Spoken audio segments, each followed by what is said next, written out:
The Art of Public Speaking by Dale Carnegie and Joseph Burke Eisenwine. Chapter 25. Influencing the Crowd. Success in business, in the last analysis, turns upon touching the imagination of crowds.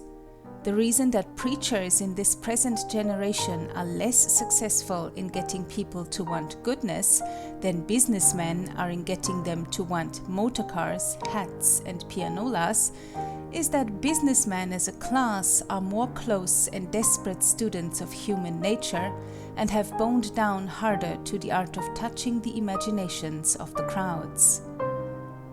Gerald Stanley Lee, Crowds.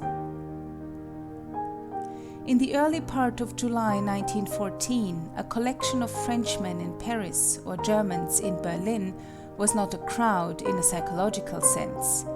Each individual had his own special interests and needs, and there was no powerful common idea to unify them.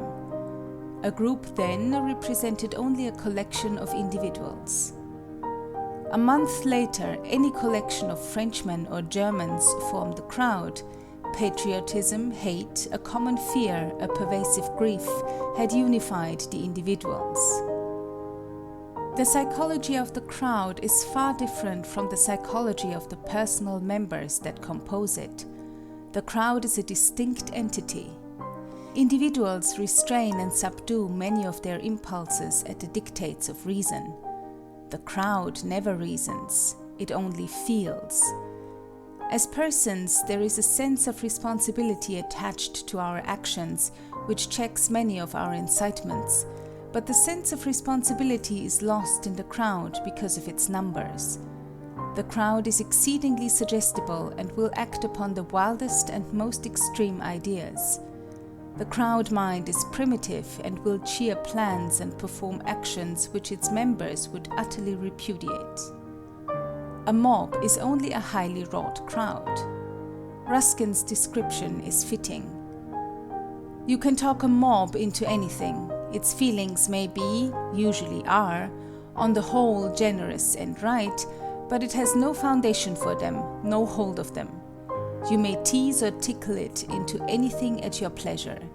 It thinks by infection, for the most part, catching an opinion like a cold, and there is nothing so little that it will not roar itself wild about when the fit is on, nothing so great, but it will forget in an hour when the fit is past. History will show us how the crowd mind works. The medieval mind was not given to reasoning. The medieval man attached great weight to the utterance of authority. His religion touched chiefly the emotions. These conditions provided a rich soil for the propagation of the crowd mind, when in the 11th century, flagellation, a voluntary self-scourging, was preached by the monks. Substituting flagellation for reciting penitential psalms was advocated by the reformers. A scale was drawn up, making 1,000 strokes equivalent to 10 psalms, or 15,000 to the entire psalter. This craze spread by leaps and crowds. Flagellant fraternities sprang up. Priests carrying banners led through the streets great processions reciting prayers and whipping their bloody bodies with leathern thongs fitted with 4 iron points. Pope Clement denounced this practice, and several of the leaders of those processions had to be burned at the stake before the frenzy could be uprooted. All Western and Central Europe was turned into a crowd by the preaching of the Crusaders, and millions of the followers of the Prince of Peace rushed to the Holy Land to kill the heathen. Even the children started on a crusade against the Saracens. The mob spirit was so strong that home affections and persuasion could not prevail against it, and thousands of mere babes died in their attempts to reach and redeem the sacred sepulchre. In the early part of the 18th century, the South Sea Company was formed in England. Britain became a speculative crowd. Stock in the South Sea Company rose from 128½ points in January to 550 in May and scored 1,000 in July. 5 million shares were sold at this premium. Speculation ran riot. Hundreds of companies were organized. One was formed for a wheel of perpetual motion. Another never troubled to give any reason at all for taking the cash of its subscribers. It merely announced that it was organized for a design which will hereafter be promulgated. Owners began to sell, the mob caught the suggestion, a panic ensued, the South Sea Company stock fell 800 points in a few days, and more than $1 billion evaporated in this era of frenzied speculation. The burning of the witches at Salem, the Klondike gold craze, and the 48 people who were killed by mobs in the United States in 1913 are examples familiar to us in America. The crowd must have a leader. The leader of the crowd or mob is its determining factor. He becomes self-hypnotized with the idea that unifies its members. His enthusiasm is contagious, and so is theirs. The crowd acts as he suggests. The great mass of people do not have any very sharply drawn conclusions on any subject outside of their own little spheres, but when they become a crowd, they are perfectly willing to accept ready-made, hand-me-down opinions. They will follow a leader at all costs. In labor troubles, they often follow a leader in preference to obeying their government. In war, they will throw self-preservation to the bushes and follow a leader in the face of guns that fire 14 times a second. The mob becomes shorn of willpower and blindly obedient to its dictator. The Russian government, recognizing the menace of the crowd mind to its autocracy, formally prohibited public gatherings. History is full of similar instances. How the crowd is created. Today, the crowd is as real a factor in our socialized life as are magnates and monopolies. It is too complex a problem merely to damn or praise it. It must be reckoned with and mastered. The present problem is how to get the most and the best out of the crowd spirit, and the public speaker finds this to be peculiarly his own question. His influence is multiplied if he can only transmute his audience into a crowd. His affirmations must be their conclusions. This can be accomplished by unifying the minds and needs of the audience and arousing their emotions. Their feelings, not their reason, must be played upon. It is up to him to do this nobly. Argument has its place on the platform, but even its potencies must subserve the speaker's plan of attack to win possession of his audience. Reread the chapter on feeling and enthusiasm. It is impossible to make an audience a crowd without appealing to their emotions. Can you imagine the average group becoming a crowd while hearing a lecture on dry fly fishing or on Egyptian art? On the other hand, it would not have required world-famous eloquence to have turned any audience in Ulster in 1914 into a crowd by discussing the Home Rule Act. The crowd spirit depends largely on the subject used to fuse their individualities into one glowing whole. Note how Antony played upon the feelings of his hearers in the famous funeral oration given by Shakespeare in Julius Caesar. From murmuring units, the men became a unit, a mob. Antony's oration over Caesar's body. Friends, Romans, countrymen, lend me your ears. I come to bury Caesar, not to praise him. The evil that men do lives after them. The good is oft interred with their bones. So let it be with Caesar. The noble Brutus hath told you Caesar was ambitious. If it were so, it was a grievous fault, and grievously hath Caesar answered it. Here, on the leave of Brutus and the rest, for Brutus is an honorable man. So are they all honorable men. Come I to speak in Caesar's funeral. He was my friend, faithful and just to me, but Brutus says he was ambitious, and Brutus is an honorable man. He hath brought many captives home to Rome, whose ransom did the general coffers fill. Did this in Caesar seem ambitious? When that the poor have cried, Caesar hath wept, ambition should be made of sterner stuff. Yet Brutus says he was ambitious, and Brutus is an honorable man. You all did see that, on the Lupercal, I thrice presented him a kingly crown, which he did thrice refuse. Was this ambition? Yet Brutus says he was ambitious, and sure he is an honorable man. I speak not to disprove what Brutus spoke, but here I am to speak what I do know. You all did love him once, not without cause. What cause withholds you then to mourn for him? O judgment, thou art fled to brutish beasts, and men have lost their reason. Bear with me, my heart is in the coffin there with Caesar, and I must pause till it come back to me. Weeps. First Plebeian. Methinks there is much reason in his sayings. Second Plebeian. If thou consider rightly of the matter, Caesar has had great wrong. Third Plebeian. Has he, masters? I fear there will a worse come in his place. Fourth Plebeian. Mark ye his words, he would not take the crown, therefore 'tis certain he was not ambitious. First Plebeian. If it be found so, some will dear abide it. Second Plebeian. Poor soul, his eyes are red as fire with weeping. Third Plebeian. There is not a nobler man in Rome than Antony. Fourth Plebeian. Now mark him, he begins again to speak. Antony. But yesterday the word of Caesar might have stood against the world. Now lies he there, and none so poor to do him reverence. O masters, if I were disposed to stir your hearts and minds to mutiny and rage, I should do Brutus wrong and Cassius wrong, who, you all know, are honorable men. I will not do them wrong. I rather choose to wrong the dead, to wrong myself and you, than I will wrong such honorable men. But here's a parchment with the seal of Caesar. I found it in his closet.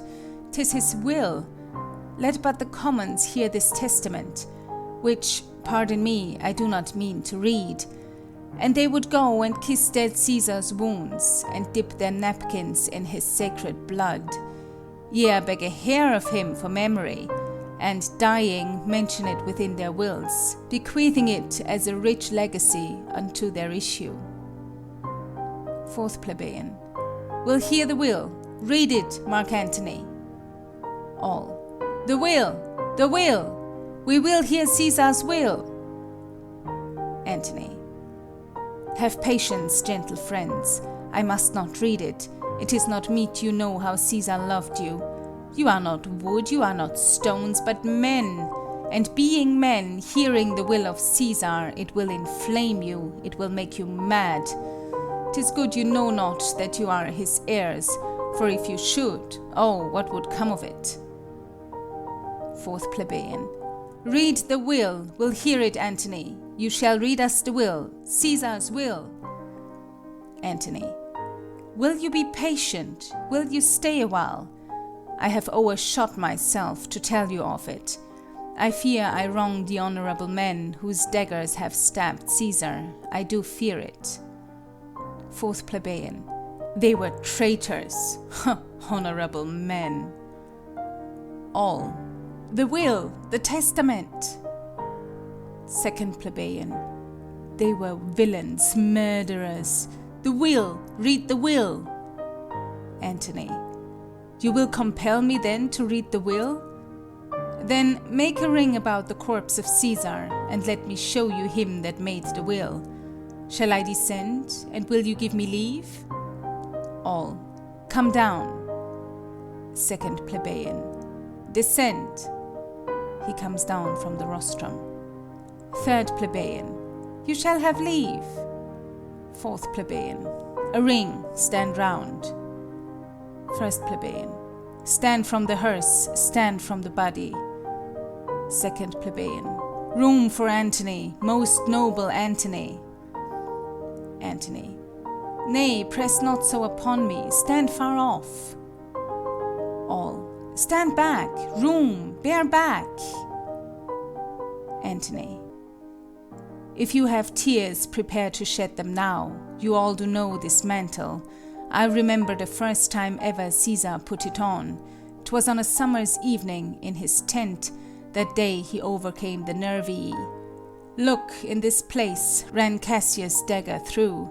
See what a rent the envious Casca made. Through this the well-beloved Brutus stabbed, and as he plucked his cursed steel away, mark how the blood of Caesar followed it, as rushing out of doors to be resolved if Brutus so unkindly knocked. Or no, for Brutus, as you know, was Caesar's angel. Judge, O you gods, how Caesar loved him. This was the most unkindest cut of all. For when the noble Caesar saw him stab, ingratitude, more strong than traitors' arms, quite vanquished him, then burst his mighty heart, and in his mantle muffling up his face, even at the base of Pompey's statue, which all the while ran blood, great Caesar fell.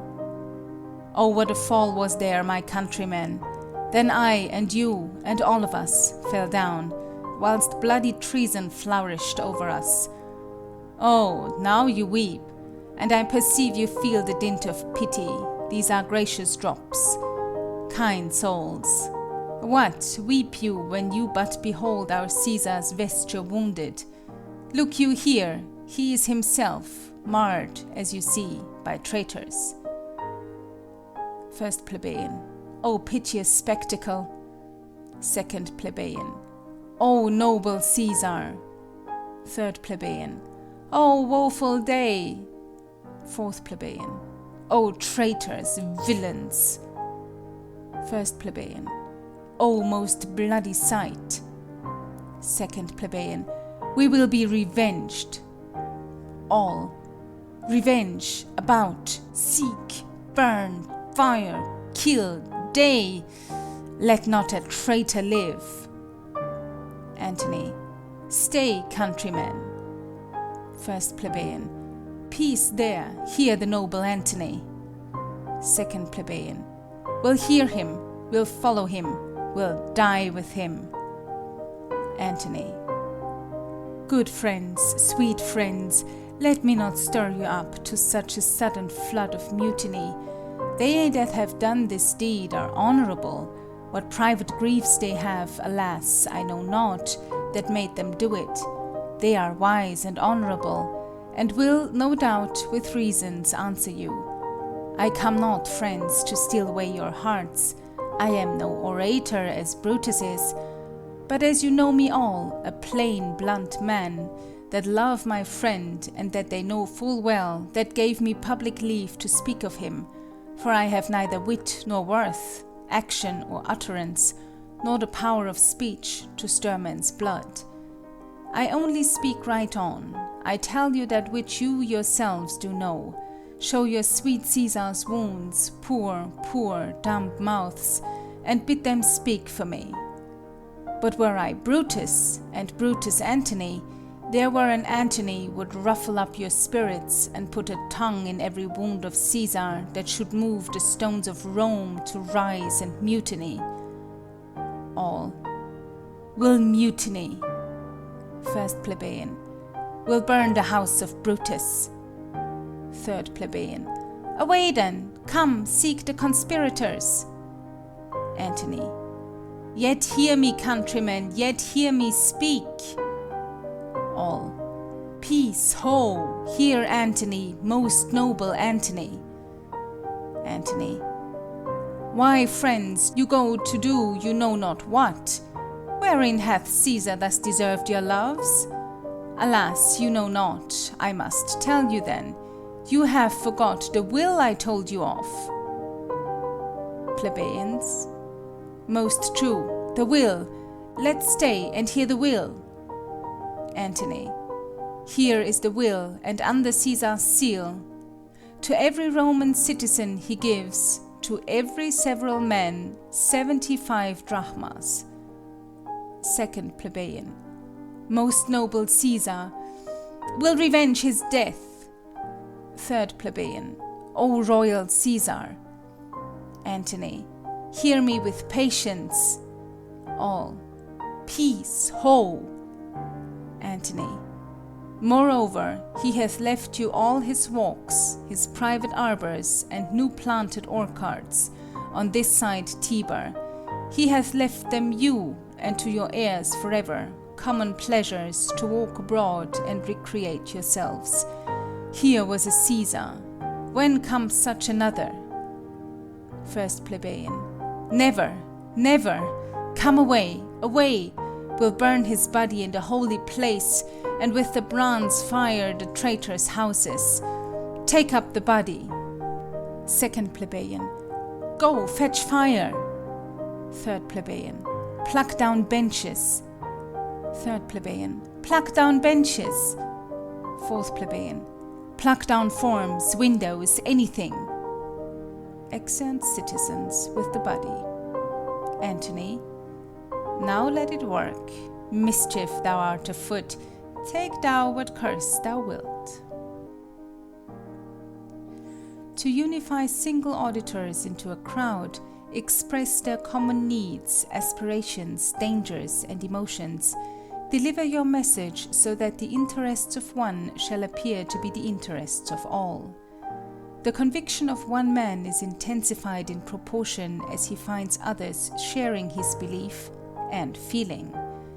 Antony does not stop with telling the Roman populace that Caesar fell, he makes the tragedy universal. Then I and you and all of us fell down, whilst bloody treason flourished over us. Applause, generally a sign of feeling, helps to unify an audience. The nature of the crowd is illustrated by the contagion of applause.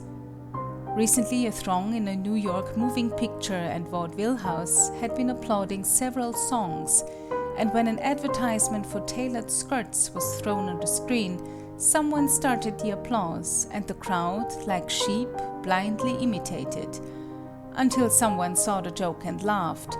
Then the crowd again followed the leader and laughed at and applauded its own stupidity. Actors sometimes start applause for their lines by snapping their fingers. Someone in the first few rows will mistake it for faint applause, and the whole theater will chime in. An observant auditor will be interested in noticing the various devices a monologist will use to get the first round of laughter and applause. He works so hard because he knows an audience of units is an audience of indifferent critics, but once get them to laughing together, and each single laughter sweeps a number of others with them until the whole theater is a roar and the entertainer has scored. These are meretricious schemes, to be sure, and do not savour in the least of inspiration, but crowds have not changed in their nature in 1,000 years, and the one law holds for the greatest preacher and the pettiest stump speaker. You must fuse your audience, or they will not warm to your message. The devices of the great orator may not be so obvious as those of the vaudeville monologist, but the principle is the same. He tries to strike some universal note that will have all his hearers feeling alike at the same time. The evangelist knows this when he has the soloist sing some touching song just before the address.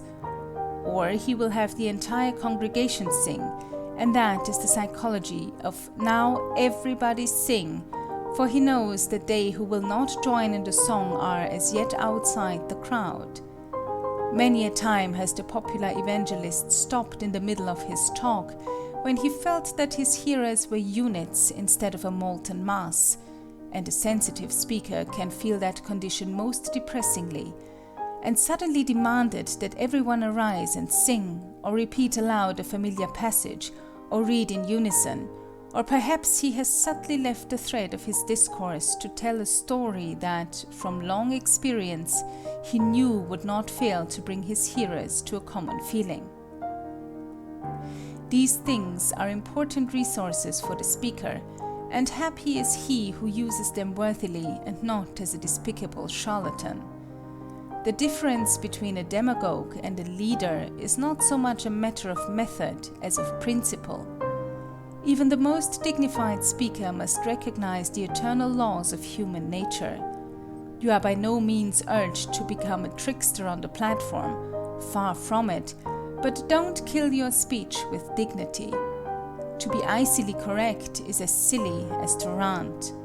Do neither, but appeal to those world-old elements in your audience that have been recognized by all great speakers from Demosthenes to Sam Small, and see to it that you never debase your powers by arousing your hearers unworthily.